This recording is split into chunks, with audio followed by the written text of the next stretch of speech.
We turn now to politics. Joining us is Wall Street Journal columnist and CBS News contributor Peggy Noonan. Jamelle Bouie is chief political correspondent for Slate magazine and a CBS News political analyst. And Amy Walter is the national editor of the Cook Political Report. I want to read this statement from the Clinton campaign. Secretary Clinton attended the September 11th commemoration ceremony, for just an hour and 30 minutes this morning to pay her respects and greet some of the families of the fallen. During the ceremony, she felt overheated, so departed to go to her daughter's apartment and is feeling much better. Now, Peggy Noonan, I want to start on something Hillary Clinton said recently, some remarks that have gotten her into trouble. We played them at the top of the show, in which she said she wanted to be grossly generalistic, but that some Trump supporters fall into what she called the basket of deplorables: sexist, homophobic, xenophobic, Islamophobic. She then put out a statement saying that she was wrong to have characterized that as half of Donald Trump's supporters. Where are we now on this? It is, she used memorable language, basket of deplorables, an original and perhaps startling phrase, but it was memorable, therefore it will be memorable as a gaffe. It was a mistake. You don't write off in moral and ethical terms half of the supporters of the person you're running against, meaning 1/4 of the voters in the United States, as such nefarious and rather wicked people. She did walk it back. She said she shouldn't have said half, but I think at the end of the day, it was the kind of divisive and embittering language that will harken back to two other gaffes. One is Mitt Romney's 47%. The other is Barack Obama's bitter clingers. So, Jamelle, the question here is Hillary Clinton, on the one hand, talks about better, stronger together. So her unity has been her message. It's on her plane, for goodness sakes. Right. On the other hand, she gave a speech, not a gaffe, but a full speech about the connection of Donald Trump to the alt-right. Right. So this is both a gaffe from which she must retreat and also strategy. How do you see it? Exactly right. I'm inclined to see it as strategy and not so much as a gaffe, because when I heard the remark, my first question was, well, is this true, right? Regardless of how it sounds or what it looks like, what is the case about Donald Trump supporters? And if you break down the numbers and you look at the Real Clear Politics average, and it gives Trump about 43% of the registered voters, so there's about 31 million people. Compare that to polls that show 65 to 70% of all Republicans who say Barack Obama either wasn't born in the United States or is a Muslim. You look at pilot data from the American National Election Study, and it shows upwards of 40% of Republicans saying things like, blacks are more violent, blacks are lazier, Muslims are more violent, Muslims are lazier. Among Trump supporters in particular, 60, 50, 70% of them agree with statements that political scientists categorize as being explicitly racist. So I'm looking at Clinton's statement, and half, which is about 31 million people again, doesn't really seem that out of bounds. 40 to 50% of Republicans, I would say, looking at the full spectrum of data, agree with beliefs that we would categorize as explicitly prejudiced. So regardless of whether or not Clinton needs to walk it back or not, I think she's being correct and accurate. And I think this gets to the bigger challenge, though, for Hillary Clinton, which is she has predicated her strategy and the race so much on who she's not, and we haven't really heard a lot about who she is.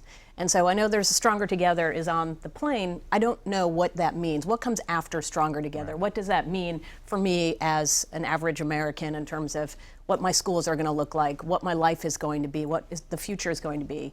And so we've spent a whole lot of time in this campaign hearing a lot about how terrible the other person is, how I'm an alternative to that, but it's flipping the page to, and what comes next. And this is why you saw the poll today, the Washington Post poll that came out today, Hillary Clinton up in the national poll, but the enthusiasm gap between Trump supporters and her supporters was pretty significant. I think part of that is this sense, even from folks who are Democrats who want to support her, who say, I don't know where the there is. Right. Where's the there? And the campaign strategically had been telegraphing that she was going to offer some solution speeches. And so instead of talking about solutions, she's now talking about a message she wants to get across, but not with this kind of blaring volume. I do think this may be part of the Stronger Together message, though, because offering yourself as a unity figure doesn't actually preclude yourself from identifying a portion of the electorate that does hold these views. Peggy, does Donald Trump have something to run with here, or because there are Republicans who are nervous about these elements within the Donald Trump forces?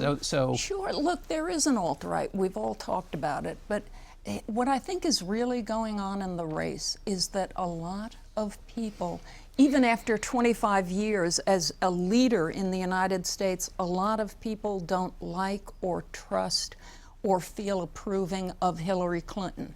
At the same time, there are plenty of people, as Anthony said, who are not confident that Donald Trump has the stuff to be a president. I think one of the interesting things going on with the Trump campaign is that they must know they've got to start getting a higher proportion of Republicans following them. They've got about 85% Republican support. If you're going to compete in a place like Pennsylvania, you need those suburbs that will go for a Republican they feel they can trust. But if they kind of think he's a ruffian now, they're the people he's got to go for. And it's those suburbanites who the Clinton campaign is targeting with this talk Yes, of the of course, alt-right yeah. and all of that.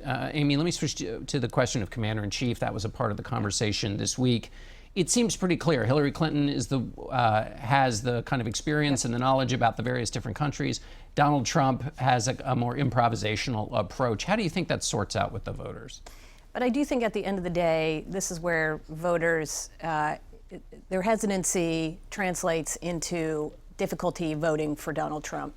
If you see poll after poll, it says two things. One, she has a lead on who do you think will be stronger as commander-in-chief, and two, who do you ultimately think is going to be president of the United States? Who do you ultimately think is going to win? And poll after poll shows over 50% of voters saying that Hillary Clinton, they believe that she's going to win. That has been a more predictive question than who are you voting for today? Yeah. In the Washington Post poll out today, 58% believe that she's ultimately going to win. And I think it comes down to that core question, which is if you don't believe that this person, whoever fill in the blank, in this case it's Donald Trump, is qualified to be commander-in-chief, is qualified for that position, can you actually vote for them? That is a very difficult bridge to cross. Right. The question is whether if he can cross that by just doing more of what little. he keeps doing. Yeah, or Jamelle, there are people that I talk to, and we see it in the survey data as well, which is people think, you can have advisors and you can learn in the job. And he's been successful in private business, so sure, he can be successful in this. Is that enough to clear that threshold question for him? I'm not sure that it is, because those characteristics have always been a part of Donald Trump going back to last year. And so it appears not to be enough for voters, even if the Trump campaign continues to double down on it, saying we have good advisors and so on and so forth, to clear that bridge. I think there's a real danger here because, as we saw last week in the NBC forum, Trump does have a hard time talking about national security and foreign policy issues in detail. He can kind of translate feeling and sort of conviction, but when it comes to details and being able to put forth plans, he struggles. Yeah. And Mrs. Clinton's weakness here is that she is perceived to have this detailed sense of who the president or the undersecretary of defense in Pakistan is. She knows that. She knows his name. She's had dealings with him. But she has no perceived strategic vision. People can't really tell you what she'd do in the world. They feel they can tell you, well, Trump will be tough. They have an overall sense of him. They don't have an overall sense of what she would mean in the world, of a strategic Hillary Clinton, this is what I stand for. Mike Pence compares Donald Trump to Reagan in this regard. You know from Don't Reagan. do You know from Reagan. Yes, you knew you were going to get that question. Go ahead. You know from Reagan. Well, I have written on this. I do not see the explicit similarities that many of Trump's supporters see. Although Reagan was, in some respects, an outsider in politics, I really can't take that far. I think I hate to play the Reagan card, if you know what I mean, and say, "Hey, buddy, I knew Ronald Reagan." But I do not see a depth of similarity in their background or temperament. Okay, we're going to have to leave it there. I'm afraid we're already out of Thank time. you, John, Sorry. so much. Sorry, we'll be right back.